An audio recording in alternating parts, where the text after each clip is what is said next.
dari bapaknya, dari Wa'il ibnu Hujr. Wa'il ibnu Hujr melihat Nabi mengisyaratkan dengan tangannya, telunjuknya, summa yuharrikuha, kemudian menggerak-gerakkan. Ini lafaz kemudian menggerak-gerakkan, tidak ada tambahan kecuali dari Zaidah ibnu Qudamah, menyelisihi 13 imam tadi. Maka di sini jika berkesendirian Zaidah ibnu Qudamah dengan Syu'bah saja, atau dengan Sufyan Ats-Tsauri saja, 1 lawan 1 duel misalnya, maka hafalan Imam Tsauri didahulukan, hafalan Imam Syu'bah didahulukan daripada Zaidah ibnu Qudamah. Terlebih lagi dilawan 13. Maka di sini kita mendhaifkan hadis syadz, bahkan hadis menggerakkan jari ini syadz, dhaif jiddan. Wah, Al-Albani lagi dilawan. Bukan masalah Al-Albani dilawan. Kita tidak bertaklid kepada para ulama dengan ilmu yang kita pelajari. Ini dalilnya, kita jelaskan. Maka di sini tidaklah kita bertaklid. Maka di dalam hadis ini, kalau tadi hadis syadz juga contoh bagaimana kita menyelisihi Syekh Al-Albani dengan ilmu, dan bagaimana juga di sini kita menyelisihi Syekh Al-Albani dengan ilmu. Marwan ibnu Salim Al-Muqaffa majhulul hal. Mana dalilnya kita sebutkan? Dia tidak mempunyai murid kecuali 2. Dan dia tidak diketahui oleh para ulama di zamannya dan setelahnya. Ulama ahlu jarh wa ta'dil yang kami sebutkan tadi banyak, tidak ada yang lancung memuji dia, menjalah dia. Majhul, tidak dikenal. Maka tidak boleh di sini menghukumi fulan ibnu fulan kecuali dengan ucapan para ulama, karena tidak ketahui. Maka bagaimana dengan Syekh Al-Albani yang hidup di zaman now, menghukumi kepada seorang rawi yang hidup di zaman tabi'i, kemudian dihasankan? Apakah dia saduq? Bukan. Dan begitupun Imam Ad-Daruqutni. Maka kesimpulannya, ini pendalilan yang kita berikan, sehingga jangan ada yang berkata Al-Albani dilawan. Kembali kepada ilmu, bukan kepada person. Karena kullu ibni Adam khata' wa khairul khata'ina at-tawwabun, dan mereka dengan ijtihadnya di sisi Allah mendapatkan tetap pahala. Namun dalam permasalahan ini yang salah kita katakan salah sesuai dengan ucapan Imam Malik. Imam Malik di saat mengajar di Masjid Nabawi, dia katakan, kullu qaulin ghairi Nabi Muhammadin sallallahu alaihi wa ala alihi wasallam yu'khad wa yurad illa man dufina fi hada. Maknanya semua ucapan manusia selain ucapan Nabi kadang diambil jika mengikuti syariah, mengikuti kaidah-kaidah ilmu usul, ilmu fikih, ilmu mustalah hadis, diikuti kalau memang benar. Wa turad, dan kadang-kadang dibuang jika tidak sesuai dengan kaidah, tidak sesuai dengan Al-Quran dan Sunnah. Itulah ucapan manusia. Maka jika dalam perkara ini kita misalnya tidak mengambil ucapan Al-Albani, maka jangan ada yang lancung mengatakan, wah siapa kamu, siapa Al-Albani. Kita sebutkan dalil.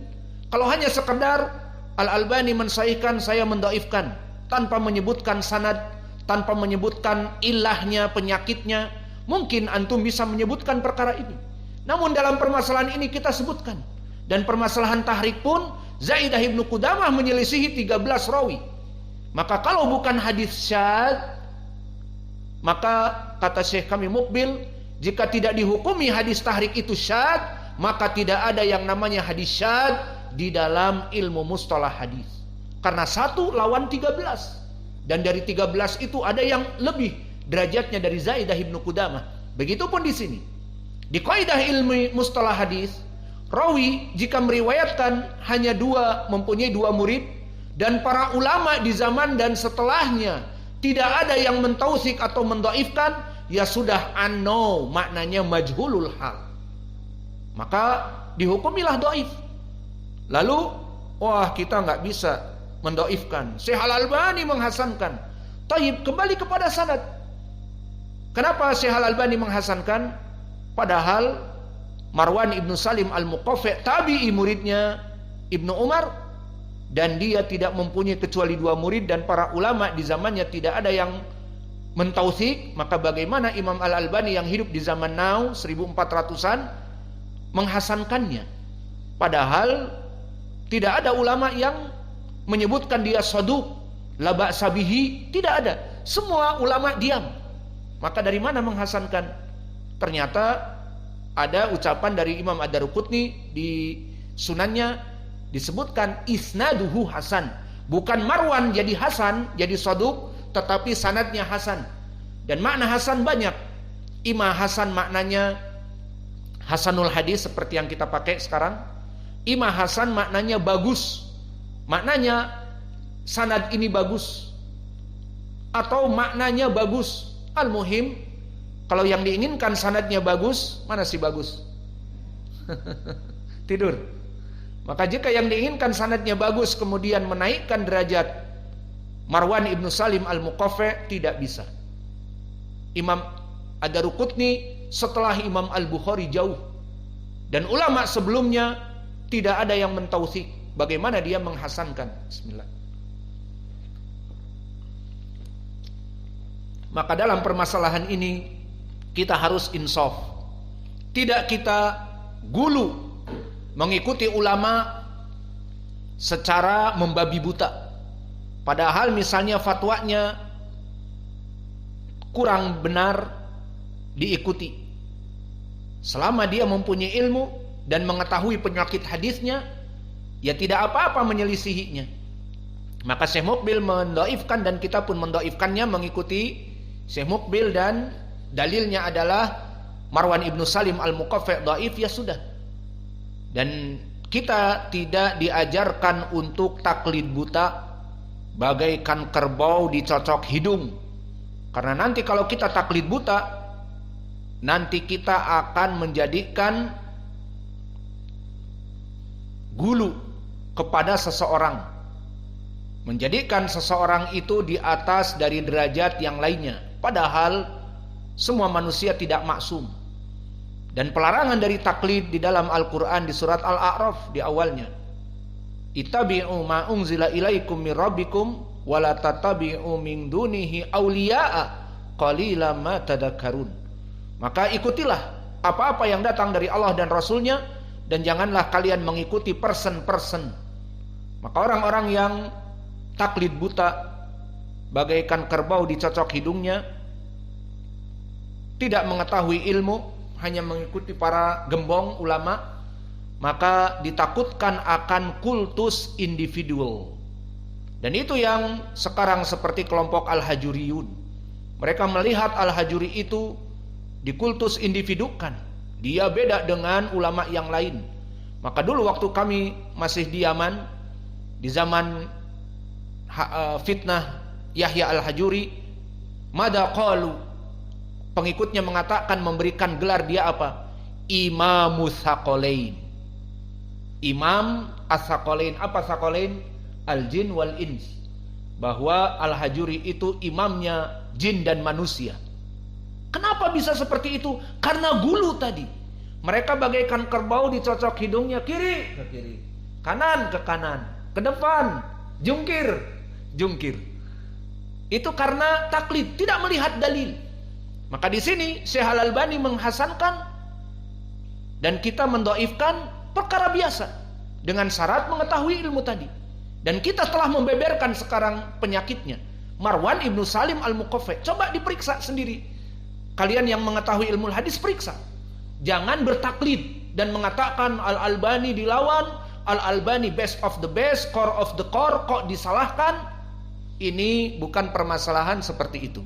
Dia manusia, tidak maksum, meskipun jauh tentunya dengan kita, ilmunya lebih dari kita. Namun yang namanya manusia, bagaikan pepatah mengatakan, tak ada gading yang tak retak. Dan bagaikan tupai melompat, dia sepandai-pandainya tupai melompat, dia pasti akan jatuh pula. Dan di hadis disebutkan, kullu bni Adam khata', Bani Adam itu tidak pernah lekang dari kesalahan. Maka bagaimana keadaannya di sini kalau begitu? Maka al-khulasah yang mengikuti kaidah ilmil hadis, maka dia adalah rawi yang majhul. Karena para ulama di zaman dulu tidak ada yang menghasankan, mengatakan dia shaduk la ba'sa bihi, maka hadisnya dhaif. Adapun hadis ini maka dhaif dikarenakan Marwan ibnu Salim al-Muqaffa. Saya sebutkan ulang-ulang biar kalian yang merasa tidak terima dengan pendhaifan ini kembali kepada sanad. Bukan permasalahan rasa, permasalahan ego, permasalahan perasaan, tetapi ini dalilnya. Rawi ini coba dipelajari oleh kalian. Marwan ibnu Salim al-Muqaffa, tidak ada yang mentautsik dan tidak ada yang menjarah. Dia hanya punya 2 murid. Maka kesimpulannya, setelah kita menyepakati bahwa tidak ada hadis yang sahih di dalam permasalahan doa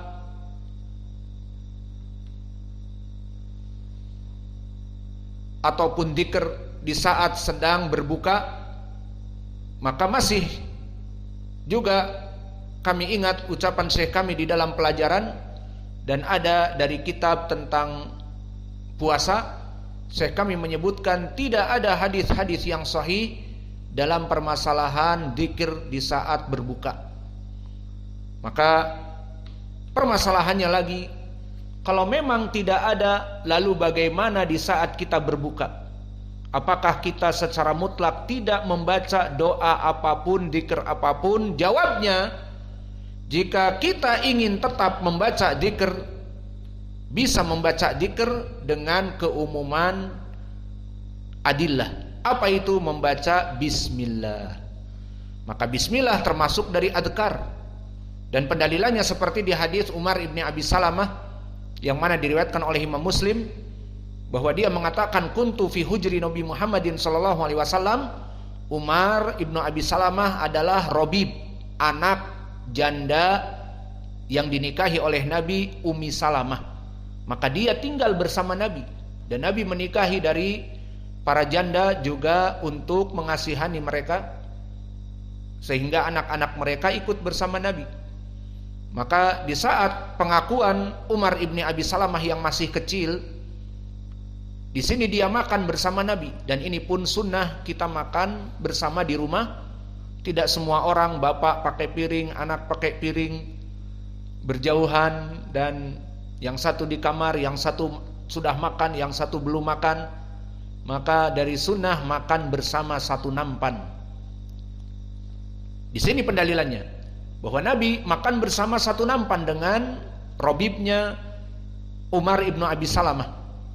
Wa kanat yadai tatushu au tatishu fi sahfah, maka tanganku dengan cepat langsung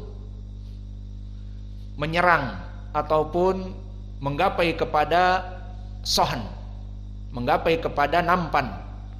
Maka dipegang oleh Nabi, ya gulam, kul biyaminik wa kul mimma yalik wa sammillah.